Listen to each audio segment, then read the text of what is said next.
Assalamualaikum warahmatullahi wabarakatuh. Perkenalkan, saya Anizia Syahrani, NIM K441914 dari Prodi Pendidikan Sejarah 2019, FKIP Universitas 11 Maret.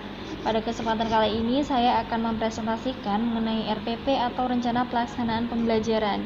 Dibuatnya video ini adalah untuk memenuhi tugas akhir dari mata kuliah PPS yang diampu oleh Bapak Nur Fatah Abidin. Baik, sebelumnya di sini telah disajikan rencana pelaksanaan pembelajaran ataupun RPP, yang mana RPP ini digunakan untuk pedoman bagi pendidik untuk meningkatkan kualitas pembelajaran. Karena apa? Karena dengan adanya RPP ini akan mengubah dari proses pembelajaran itu menjadi progres pembelajaran, sehingga progres ini artinya terdapat peningkatan dalam pembelajaran. Bukan hanya pembelajaran yang dilakukan tidak berpegangan atau gerambiangan, seperti itu istilahnya. Nah, di sini diungkapkan yang pertama adalah judul, yaitu RPP Rencana Pelaksanaan Pembelajaran. Lalu yang kedua disusul dengan identitas. Identitas ini merupakan identitas dari penulis RPP, sehingga ada satuan pendidikan, mata pelajaran, kelas, semester, materi pokok, alokasi waktu, dan lain sebagainya. Lalu untuk kompetensi inti, di sini kompetensi inti merupakan sebuah kompetensi yang harus dicapai oleh peserta didik untuk dapat lulus di SKL, yaitu standar kompetensi lulus. Apabila ia mampu mencapai kompetensi inti, maka ia akan dinyatakan lulus. Di sini saya menyajikan KI dari KI 1 sampai KI 4. Untuk isinya nanti bisa teman-teman simak di layar. Lalu untuk yang selanjutnya ada kompetensi dasar dan indikator penilaian kompetensi. Adapun kompetensi dasar merupakan sebuah kompetensi atau sebuah standar yang harus dicapai oleh peserta didik. Nah, untuk apa? Untuk dapat mencapai KI atau kompetensi inti, sehingga nantinya dapat dikategorikan sebagai lulus SKL. Di sini saya mengambil KD 3 dan KD 4, yaitu KD 3.5 serta KD 4.4. Untuk KD 3 menganalisis berbagai teori tentang proses masuknya agama dan kebudayaan Hindu-Buddha ke Indonesia. Adapun untuk KD 4 nanti bisa teman-teman simak di layar yang telah saya tampilkan. Nah, untuk kompetensi dasar ini memuat beberapa aspek, yaitu aspek sikap atau afektif, lalu aspek kognitif, dan juga aspek keterampilan. Selanjutnya adalah indikator penilaian kompetensi. Nah, di sini dicantumkan IPK atau indikator penilaian kompetensi. Sebagai seorang pendidik, kita bertugas untuk memfasilitasi peserta didik agar dapat mencapai kompetensi dasar. Nah, maka dari itu IPK ini menjadi ranah pribadi bagi pendidik untuk meningkatkan kreativitas atau menuangkan seluruh ide yang dimilikinya guna memfasilitasi peserta didik atau membantu peserta didik dalam mencapai kompetensi dasar. Di sini saya menurunkan KD 3.5 menjadi 5 dan untuk KD 4.4 menjadi 4. Adapun untuk isinya nanti bisa teman-teman simak di layar yang telah saya tampilkan.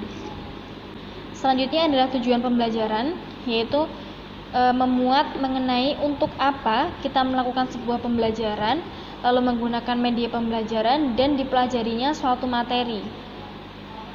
Yang selanjutnya adalah materi pembelajaran, yaitu memuat materi apakah yang nanti akan kita sampaikan di sebuah pembelajaran.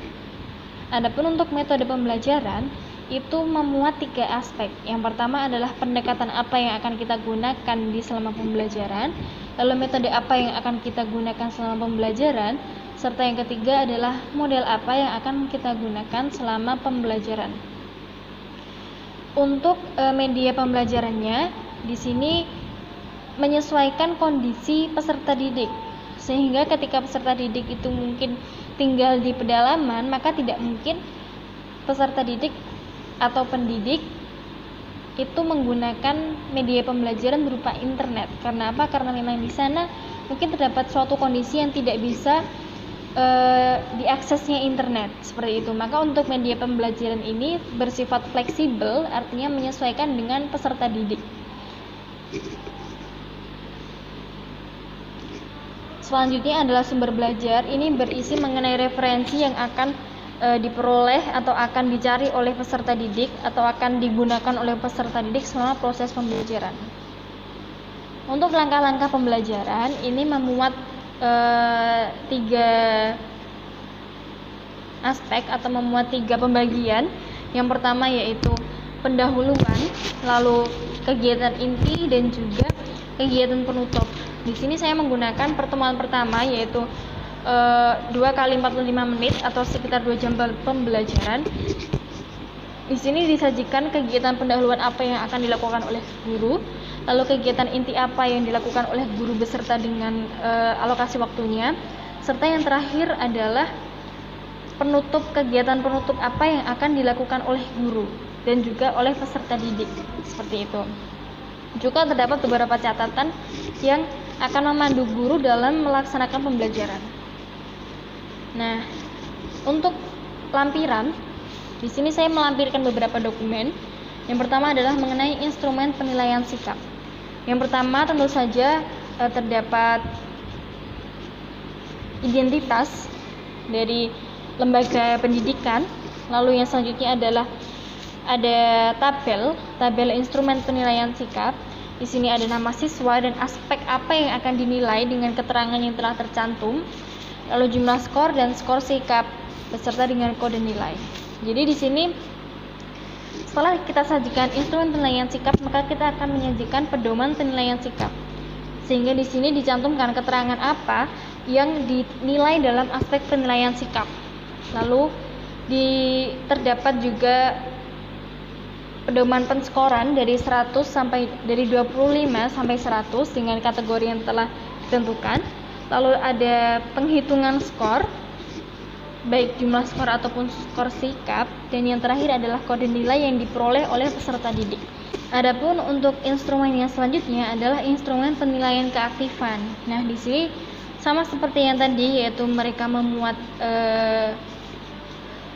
identitas, lalu disajikan tabel untuk nomor, nama, dan juga beberapa aspek yang dinilai sebagai indikator keaktifan siswa. Mohon maaf, di sini mungkin ditampilkan sedikit bergeser tabelnya dikarenakan saya menggunakan tampilan yang berbeda dari Word yang biasa. Di sini terdapat aspek berkomunikasi, mendengarkan, berargumentasi, dan berkontribusi. Adapun ini aspek yang dinilai di sini bisa fleksibel atau bisa diisi sesuai dengan keaktifan apa yang ingin dinilai oleh pendidik kepada peserta didik. Adapun untuk pedoman penilaian keaktifan dapat teman-teman simak dalam layar berikut ini. Setelah instrumen penilaian keaktifan, yang ketiga adalah lembar kerja peserta didik atau biasa kita sebut dengan LKPD. LKPD ini digunakan untuk menunjang masa pembelajaran dan untuk memberikan rangkuman atau resum, setidaknya adalah untuk menguji peserta didik terhadap kepahaman materi yang telah disampaikan. Nah, di sini tentu saja terdapat identitas di awal, lalu identitas peserta didik, lalu disusul dengan tabel-tabel yang ini digunakan untuk mereview atau meresum materi apa yang telah disampaikan. Karena di sini materinya memuat materi tentang teori, maksudnya Hindu Buddha ke Indonesia, maka di sini saya mencantumkan yang pertama teori Brahmana beserta untuk tabelnya penjelasan mengenai teori Brahmana, lalu kelemahan mengenai teori Brahmana dan juga kelebihan. Nah, ini juga diaplikasikan kepada teori-teori yang lain, yaitu seperti teori Satria, teori Waisya, teori Sudra, teori arus balik, seperti itu. Adapun di bawahnya ini terdapat tabel referensi, sehingga di sini peserta didik menuliskan referensi apa yang telah mereka peroleh. Nah, gunanya adalah untuk apa? Untuk kita sebagai pendidik dapat menilai apakah peserta didik ini dapat membedakan referensi mana yang valid, sehingga referensi mana yang dapat ia gunakan untuk mempelajari berbagai informasi atau berbagai sumber sejarah. Lalu di sini terdapat pedoman penilaian LKPD, bisa teman-teman simak.